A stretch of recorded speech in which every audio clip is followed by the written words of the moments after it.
tonight. When Dawson and Torin got the mic so right. It's the Glue Guys' first part shining bright. Just some hoopers with no dreams, but they got ballet. No hoop dreams, but they play it tight. Ball nowhere's in the game. All right. You ready? 5, 4, 3, 2, 1, go. Welcome to the first episode of the Glue Guys podcast. We're very excited to be here. I'm Torin. I'm Dawson. And, so we're going to start us off talking about the NBA trade deadline today. So a lot of moves were made. A lot of heat around Giannis especially. Oh, a lot of heat around Giannis. A lot of heat around Tell Giannis. me, do you think Giannis is pulling the rug on all these Kalshi gamblers? I was actually thinking the same exact thing. So I saw, I think it was on Twitter, Giannis posted something about he had a Kalshi partnership or something. Is that right? Yep. Which is very interesting. Of course, he decides to get traded. You can bet on that on Kalshi. Did he just do that for the money? What do you think, Dawson? I think he did do it. I think he got a lot of money I from don't know. Kalshi. Giannis is a pretty, a pretty honest individual. You kind of see him as a good guy. Maybe It's just a little sus. it is definitely a little. My roommate actually he placed a lot of bets on Giannis to the Heat on Kalshi specifically. Really? Yeah, Giannis is getting his bread off of that.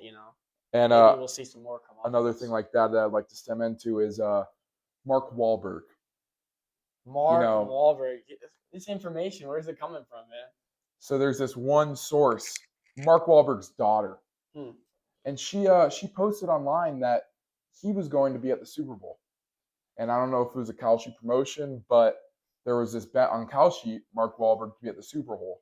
And probably 100,000 Americans bet on it. Lost a lot of money. Yeah. How much? Yeah, you lost some money? I lost a lot of money on that. I fell for the rug pull. Sucks. Well, I saw you had a pretty good betting day with the Super Bowl. Super Bowl, a little snooze fest, but yeah, it wasn't the best. I was sitting in a room with 4 Seahawks fans, so obviously they were quite excited. I don't really got care. the vibes up Not a little my bit. teams, but also I haven't seen you recently. Where have you been at? I'm glad you asked. I'm trying to check in, but so I do this thing. It's called a darkness retreat. Yeah, laugh as much as you want, but it's changed my life. So what? A darkness retreat. I'm not even gonna ask. Let's just move straight on. No, I'd like to go into it. Oh, okay, what do you have to say? So basically, a darkness retreat. I kind of got this a little bit from Aaron Rodgers. Awesome. It's basically where you go, lock yourself in your room, darkness, total darkness. Oh, whoa! Get that light away from me! What are you doing? Ah! Darkness. Is this the darkness retreat? Get that light out of here!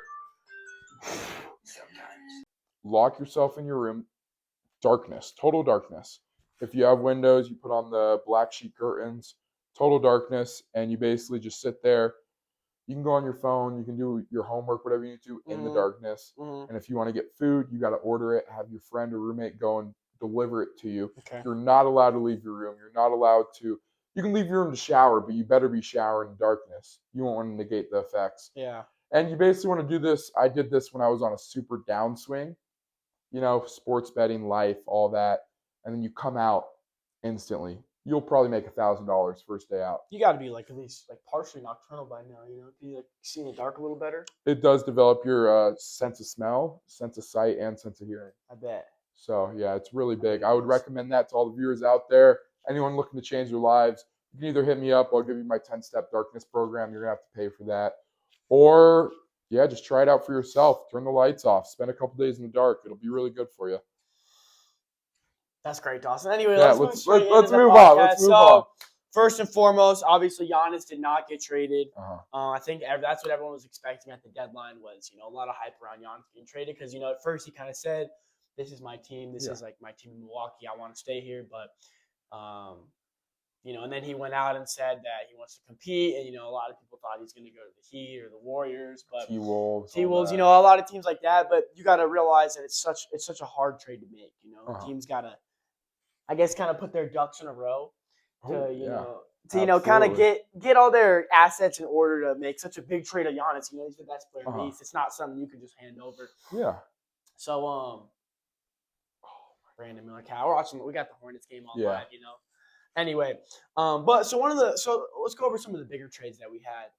Because while the Giannis trade, it was kind of an air ball. I think he'll go over the offseason. You know, it's kind of hard to make such a big trade for a guy like Giannis, especially like the Bucks. They're in a position where they really don't have anything. Yeah, it's like what? I mean, they have like they have Ryan Rollins, who I like a lot, but besides that, like they really don't have any other like young pieces or really kind of any future at all besides Giannis. So I think he'll go over the offseason. I'm excited to see where he goes.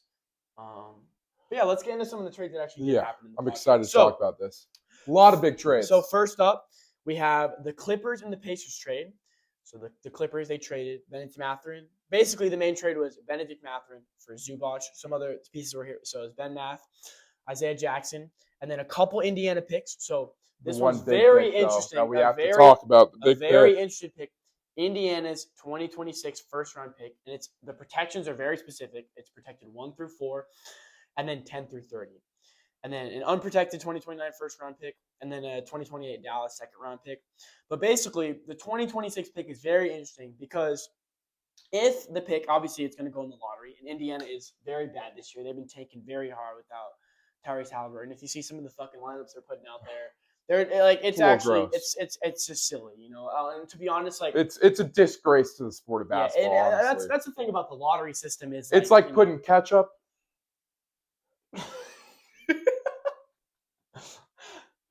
Restart. All right, we're gonna cut that out. Wait, hold on. What were you saying about Giannis? Wait, go back. So this pick you were talking about. Yeah. So basically, right, Indiana is tanking right now. They've been putting out some silly ass fucking lineups. I don't really know what they're doing. It's like putting soy sauce on a hamburger. It just doesn't work. You just it's don't. A disgrace to the game of basketball. You just don't do that. And I think the thing about the lottery is, a lot of teams tank because they want to get a higher pick in the draft.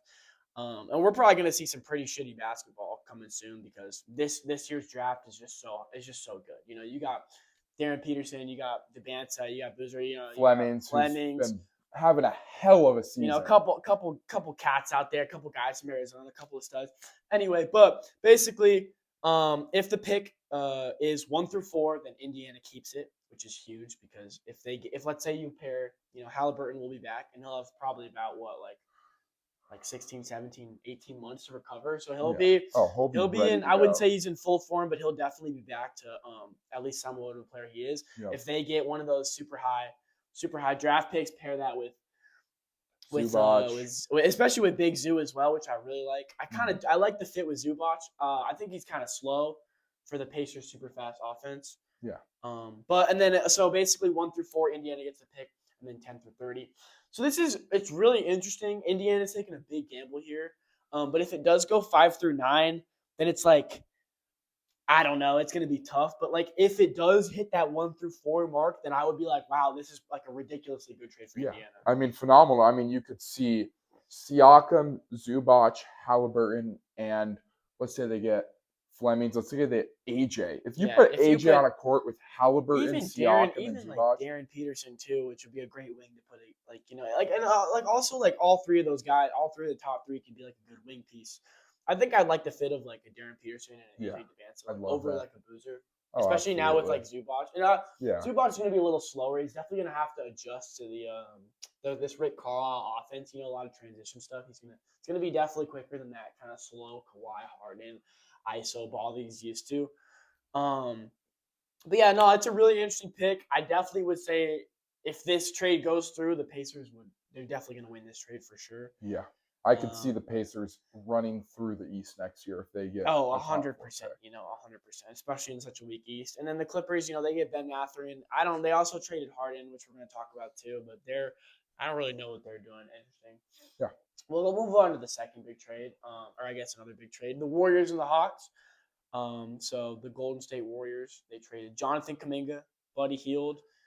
Who I feel like Jonathan Kuminga has been trying to get traded for about 3 years now. Yeah, and then for Kristaps Porzingis.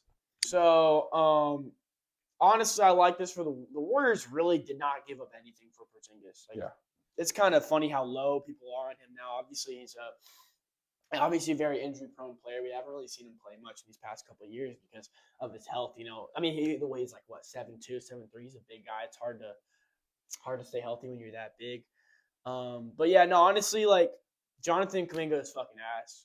Like he's really just hasn't been good for the Warriors. He's definitely lately. got potential, but the Warriors didn't use him at all. He was not very good on the Warriors, and I think it was time for a change. And I think they did the right thing. I think if Jonathan Kuminga got drafted to a team where like a shittier team that wasn't the Warriors, because obviously then I think he would have blossomed. But he had to go into a very developed team already.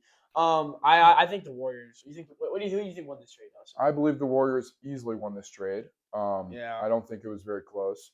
I just don't think. I mean, the Hawks are a good team, so I don't see Jonathan Kuminga really carving out his role. Yeah, I like the fit with Porzingis.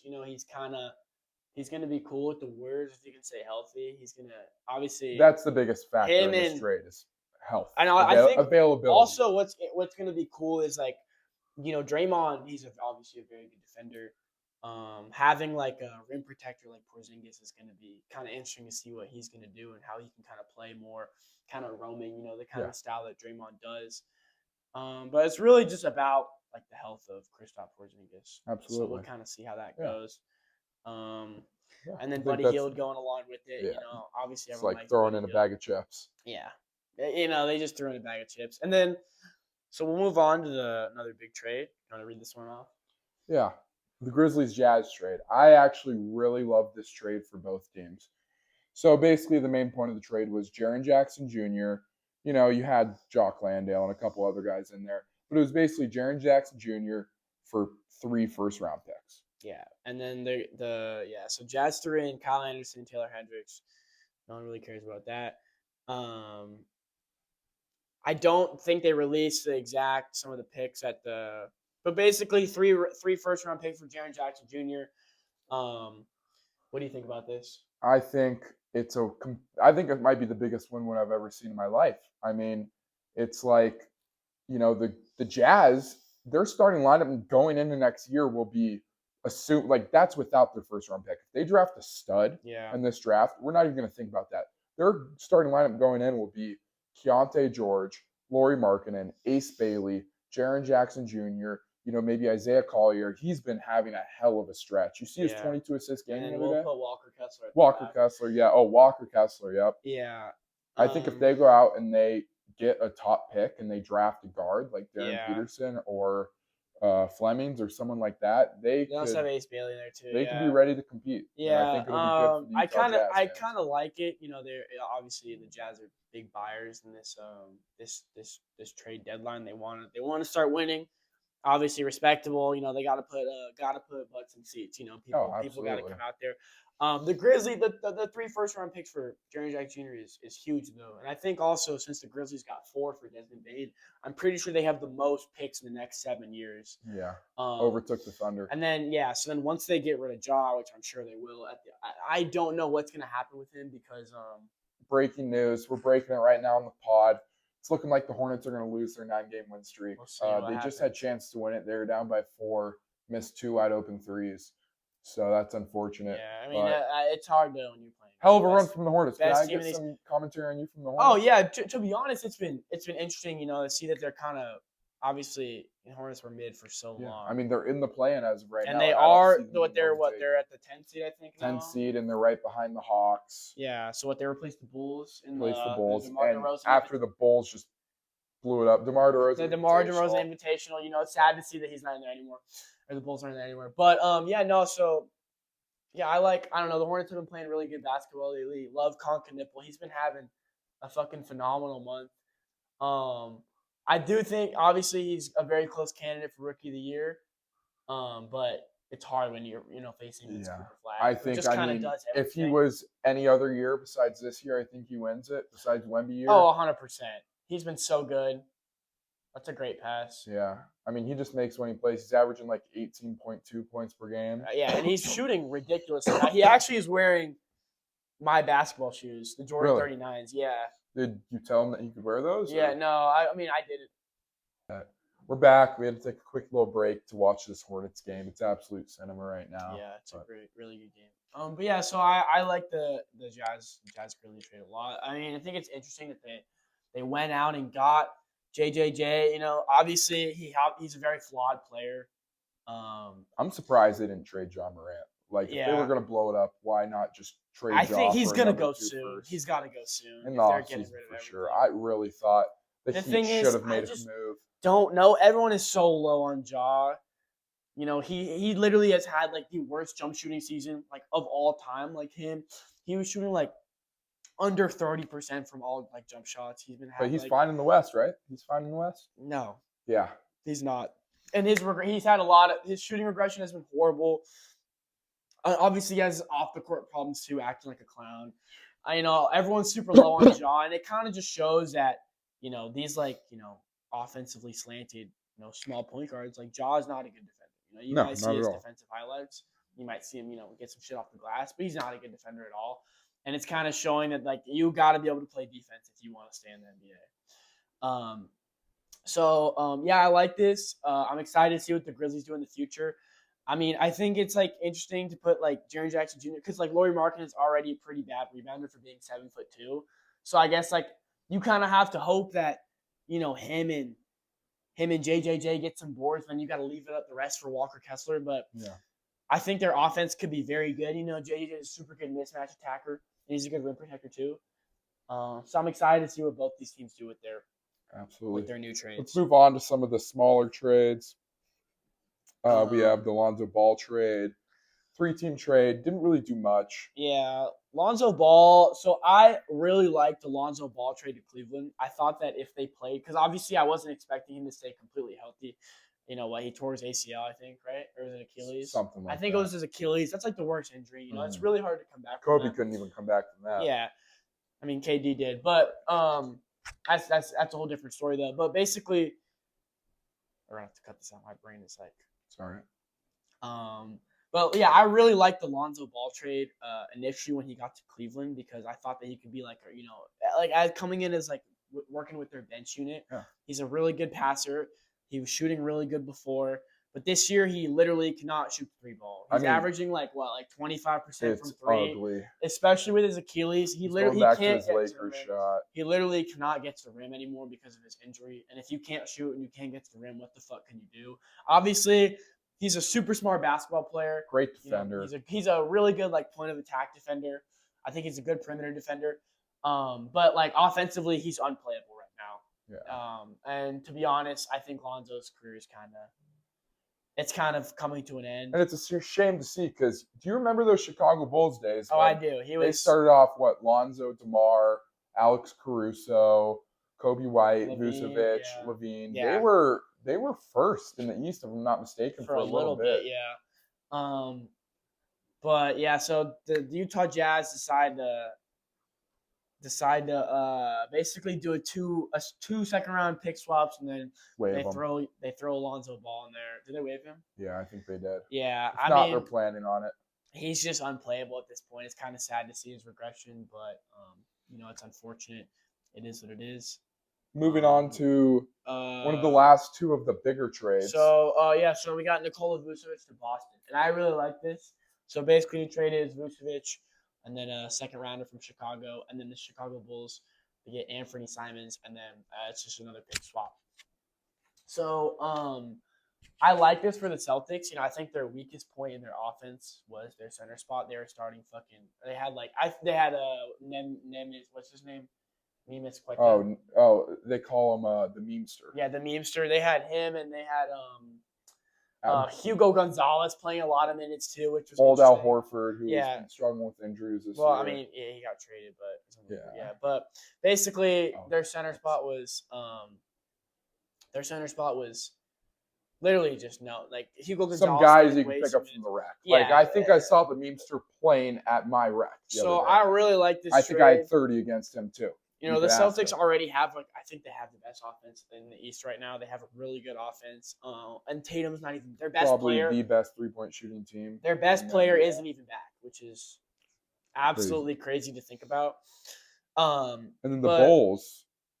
Bulls got Simons. Yeah. They didn't really need any more guards. No, they don't. But I do like I really don't know what the Bulls are doing. They have such how many guards do how many guards do they have now? I mean, their roster is it's actually so weird. I have no clue what the Chicago. I believe their starting center today is 6'8". Yeah, don't they have no one above They have 6'10" on their yeah. team? Yeah, I really don't know what the Bulls are doing. If you guys know what they're doing, please drop a comment. Drop Tell something. us. Please help us I don't out. know. It's hurting our heads just thinking about it. But yeah, so I really like Vucevic to Boston. They needed a center. Really good shooter for a center too. Defensively, he's kind of ass. But I think if Tatum comes back, the Celtics could easily win the East. Easily win the East. Easily. Yeah. So I like this trade for the Celtics. They got rid of Anthony Simons, which was pretty good for them this year. He's balling this year, but I mean, they don't really need him when they got Derek White, Pritchard. Yeah, they have Sam Hauser. Yeah. They don't really need him. They really don't. Yeah, so I really like this for the Celtics. I have no fucking clue what the Bulls are doing. And then moving on. This is obviously probably the biggest trade. The biggest trade. Anthony Davis to the Washington Wizards. What the fuck are the Mavericks doing? Is the real question. So the Wizards receive Anthony Davis, Jaden Hardy, D'Angelo Russell, Dante Exum. I haven't heard that name in a long time. Yeah. Jazz legend. And the Dallas Mavericks, they receive Chris Middleton, Tyus Jones, AJ Johnson, Marvin Bagley, a 26 first rounder, and then 3 second rounders in the following years. And then the Hornets, they get Malachi Branham. So, Dawson, tell me what the fuck the Dallas Mavericks are doing. At first when I saw this, I believe it's actually 2 first-round picks. Is it? But, however, one of the first-round – so when I first saw it, I was like, okay, 2 firsts, maybe you get a stud. Yeah. The more I looked into it, I saw one of the firsts was, I believe, the Rockets first. So that's going to be basically a second-round pick. It's very low, yeah. And the other first was like a lottery protected. Okay. So they don't even get the first. They're not going to get it, yeah. Basically. So the more I looked into it, the more I thought, what the hell are the Mavericks doing? I think if you could have traded Anthony Davis to a team like the Raptors, you could have gotten some great young guys. You probably could have gone Colin Murray-Boyles and probably Jamal Sheed and a couple firsts. I genuinely don't know what's going through their head. Yeah. It's like I don't really know what to think about this trade. I like it more for the Wizards. Oh, absolutely. Because the Wizards are kind of, I guess they obviously want to win. They've been fucking horrible for the past 7 years. There's no more fucking John Wall. Basically been horrible since the 70s. Yeah, obviously they had a couple little stints where they were in the playoffs. But yeah, so Anthony Davis, I like the pairing of Anthony Davis and Trae Young if they can both stay healthy. Obviously, I have kind of given up on Anthony Davis to be fully healthy. I just don't expect him. I really think, if you want Anthony Davis to play 60 games, I think you got a better chance pissing in a hot sauce bottle. That's what I got to say about that. Yeah. I really like I kind of like this trade for the Wizards. You kind of put, a really good ball handler, a really good pick and roll guy with Trae Young, with Anthony Davis. And then also, you think about Alex Sarr and Anthony Davis. Which Alex Sarr is having a phenomenal sophomore year. Yeah. Phenomenal. You have Anthony Davis and Alex Sarr front court. That's a pretty good defensive front court, in my opinion. That's really good rim protection.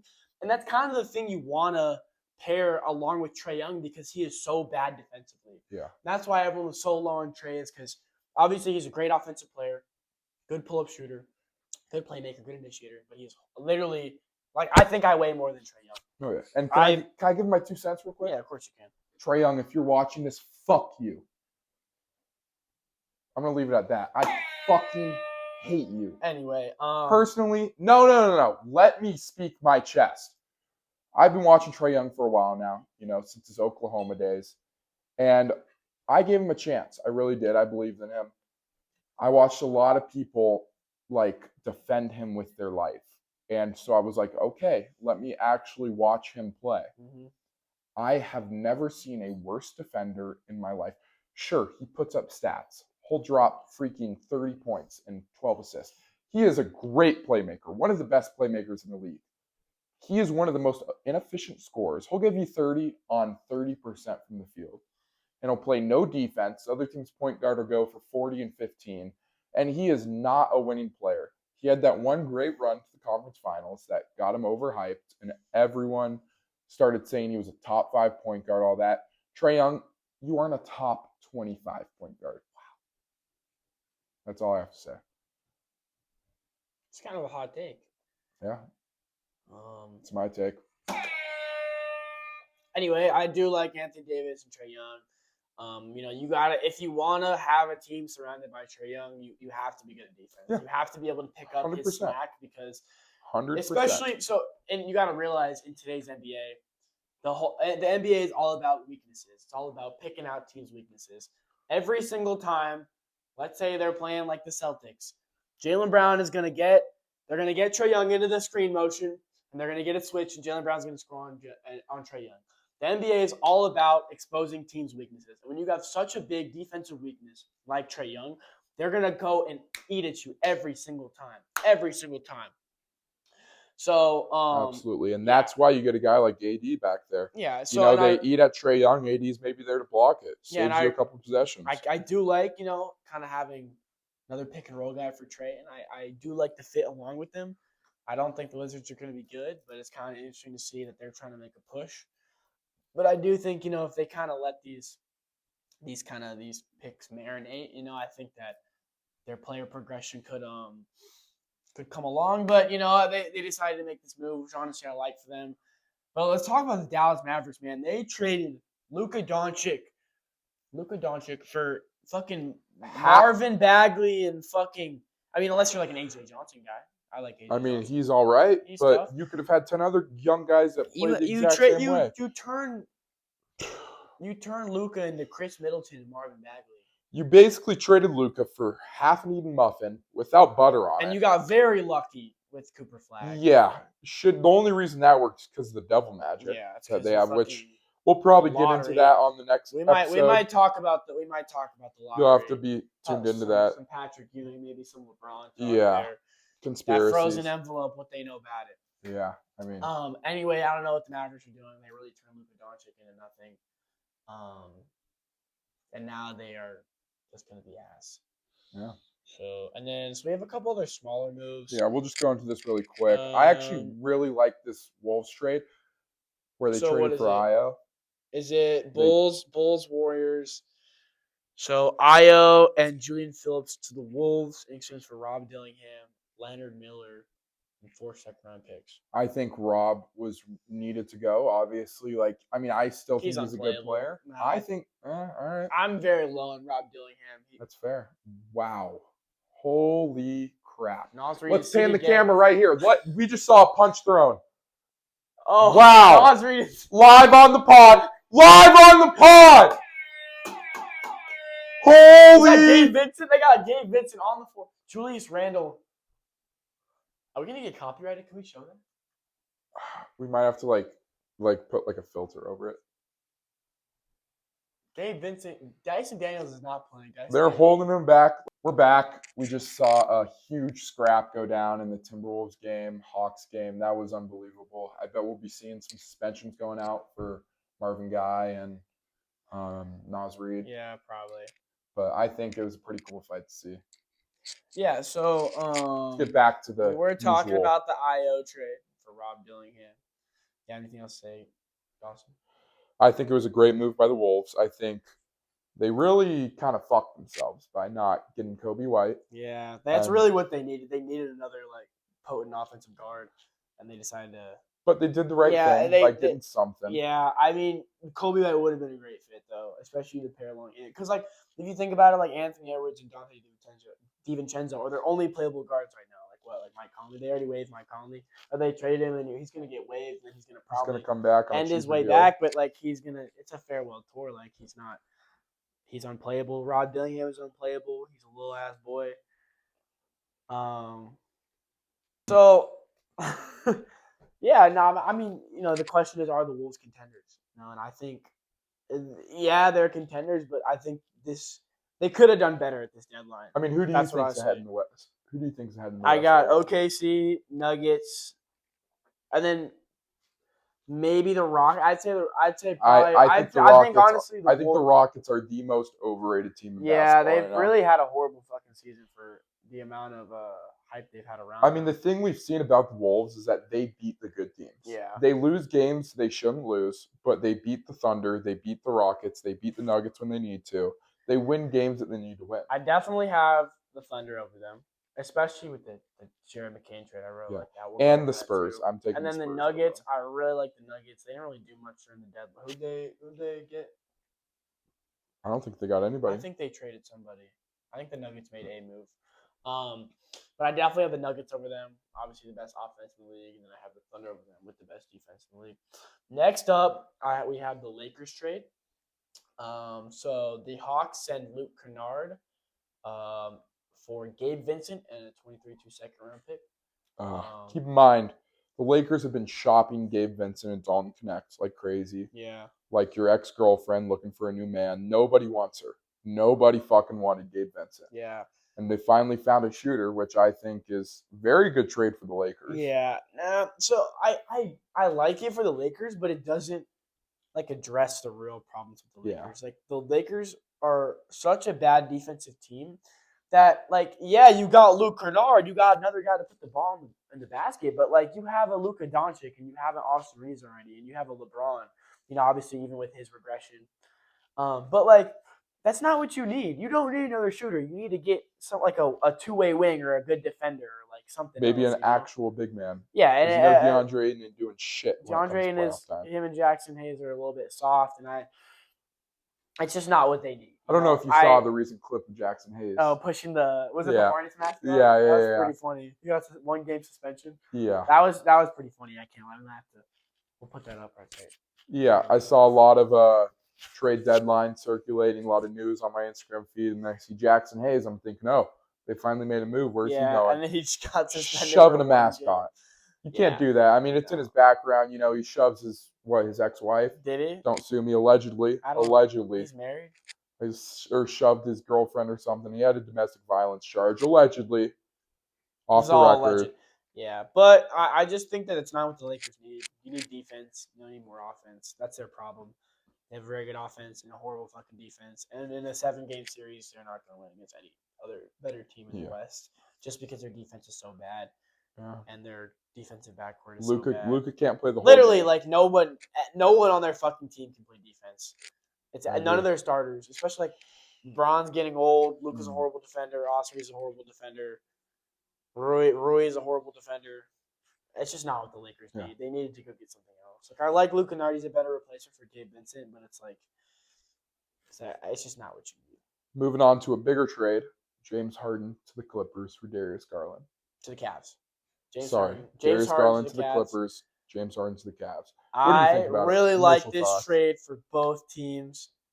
James Harden, James Harden wanting out halfway through the season. We've heard this story before. A little bit stubborn. Yeah. But I like the trade. James Harden is a guy who's going to be a lot more healthy than Darius Garland, especially in a win now team like the Cavs. Everyone's on pretty big contracts, and they really want to. They can win a very open East. And it's crazy to say, but James Harden is a lot more efficient than Darius Garland. That's true. They want to win the East, and I don't blame them. It's a very open East, and I think that he's a better fit, especially because Garland is just he had his toe problem and stuff, and he hasn't been on the court. Yeah, you need him to be available, and I honestly like this for the Clippers too because you need some more young talent. And I think that if you kind of give Darius Garland the reins to this franchise, he can kind of do something with it. I think he's was damn near playing at an all-star level last year. He's been really good in the playoffs. His touch is so good. He's super quick. Obviously, with his toe, he's not going to be as good. I like the fit for both teams. I like the Clippers get a nice young player, and the Cavs get a more reliable veteran. I think it's a win-win. Yeah, I think it's a win-win for both teams. Absolutely. And, all right. So then we have Hornets, Chicago, Orlando, Mike Conley, and Colby White to the Hornets. Trying to make that push. They won. I think when they made the trade, they had won 6 or 7 games in a row. Yeah, something. Unironically, and all right, he's trying to go viral. And then for Charlotte, it's Tyus Jones and picks. Yeah. Tyus Jones is a little washed up, a little but washed up. on the Grizzlies Wizards, he was a pretty good player. Yeah, he was a little bit disappointing on my Phoenix Suns. Yeah. But basically, Charlotte gets Kobe White. I think he could have went. I think I think the Wolves should have bought higher on Kobe White. I think other teams could have gotten him. He's going to Charlotte. He's going to go to a good Charlotte team. got him for a box of Cheez-Its Yeah, that were half stale. Because Kobe's on a really good contract too. I think he's like $12 million a year or something. Yeah, something like that. So, he's a really good young player. Yeah, he's a really good offensive Tar guard. Heel I like alumni. the move for Charlotte. Mike Conley, obviously, they just threw him in there.